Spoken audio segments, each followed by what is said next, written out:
Here we are, another Tuesday, another disappointment. Christian didn't turn up, but I've got to say, congratulations to Cyril and Marilyn.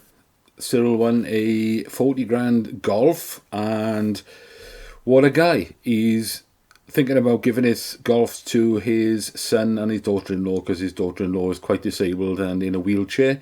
So what can you say? What a fantastic thing to do, to give the car to somebody that needs it more than you, so she can get around better. Fantastic. Good job, Cyril. Nice one. Before we move on to how I did this week as well, that last year in August, Colin Duffy, one of our regular viewers, won a Transit Nugget campervan, and tomorrow he collects it. And yes, it is going to be, you may well have seen it in the comments last week, but yes, it's going to be a collection video, so keep a lookout for Colin collecting his Transit campervan. Well done, Colin and Mrs. Duffy. So how did I do this week? I was zone 2, I had half my money back. I was just outside zone 1, as you can see, but they're very close. Now, I was only about 4 or 5 pixels away from where our average was. Now, you may remember last Tuesday, I hovered the magnifying glass around the area in front of the player in front there, and I said everybody's going to go in that circle. And we had 4 or 5 players which went much higher and some further to the left. And I thought, ooh, I can't see that happening, and I can't see how that lines up with their eyes and the way their body is. But if our players are thinking it could be up there and further to the left, then it's quite possible that's exactly what the judges are going to think, which is the whole point of us doing an average. So I went away from where I originally thought, and I went a bit higher. And I went near the average, and to be fair, it wasn't far out at all. It was quite close. So I think a few of you that hovered around the average would have been in the zone 1 area. So quite happy with that. Let's have a look at the judges, see what they did. Well, I think the judges are quite clustered together, and I find it difficult to complain or moan when the judges are clustered together, because all we want them to be is consistent. And if they all think it's roughly in the same area, it's difficult to sort of go against that and say, no, I think it should be here, higher, lower, whatever. If they're all in the same area and you're looking at 7 or 8 judges think it should be in that area, it's difficult to argue with that, I think, anyway. But here we can see there's 7 judges roughly in this. Well, certainly 6 of them all around across. One's a little bit lower, and his one has gone a lot higher up near the roof there. I think that one's going to come out. So that one will come out, which will drop this ever so slightly down a bit and to the right a bit. But yeah, well, no matter what you think of the judging, it's consistent, and they're all roughly in the same area, aren't they? All right, let's skip on a bit and see where they went, because I'm sure they would have taken that one out.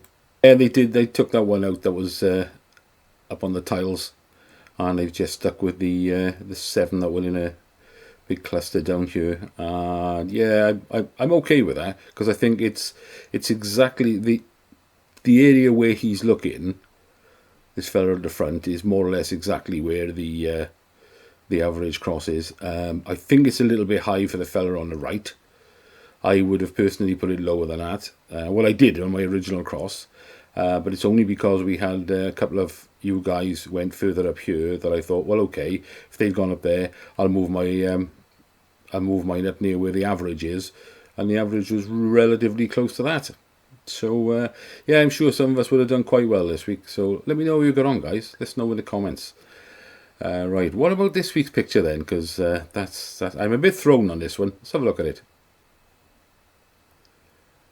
Now, as you can see there, I've got 2 crosses in the picture there, and I'll tell you why. Because when I draw a line from this guy at the front in a blue and white here, I'm quite sort of satisfied where I've drawn the line. His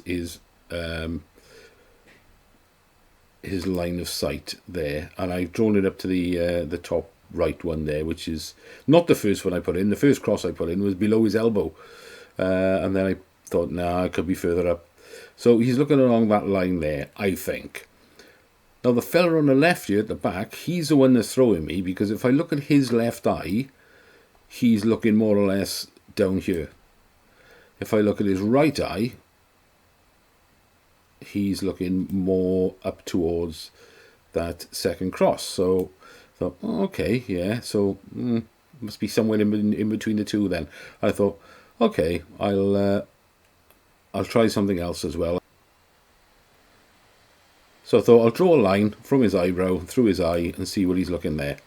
And yeah, that takes me in the same position up to that top cross. So my dilemma here is, do I go with that top cross there because that's where I think his right eye and the line from his ear is going, or do I take into account that his left eye is looking a lot lower and go somewhere between the two as an average?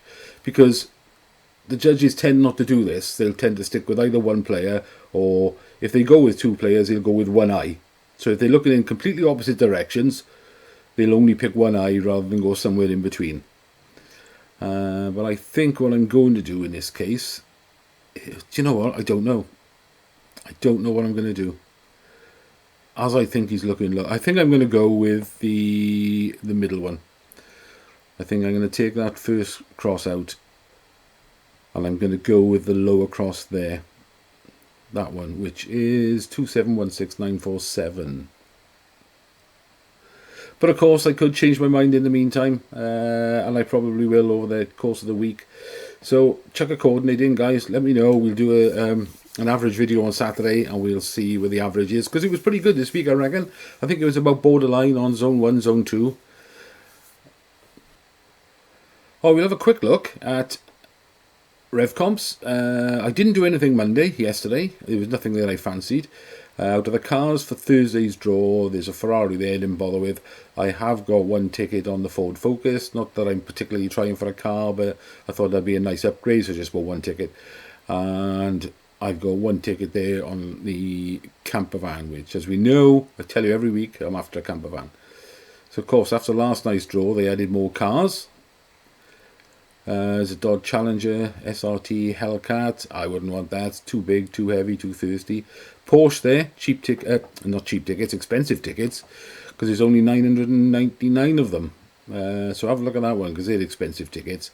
I haven't looked today how many they've sold, but if you remember, the RS6 sold out within a couple of days, and they were £200 a ticket. BMW 3-litre M2 there.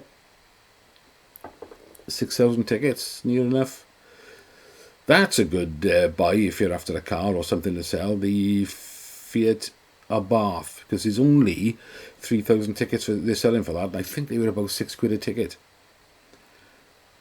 Nissan Skyline, they're always popular. Land Rover Discovery, not particularly fussed on those. And a Mercedes pickup, again, it's going to be too big, too heavy, not really interested in that. But let me know what you're interested in, guys. See if you're buying any tickets for this week for Revcomps for Thursday, or whether you fancy anything for Monday. Anyway, leave a coordinate, leave a comment, and I'll speak to you in the comments, guys. Thanks for everything, and good luck.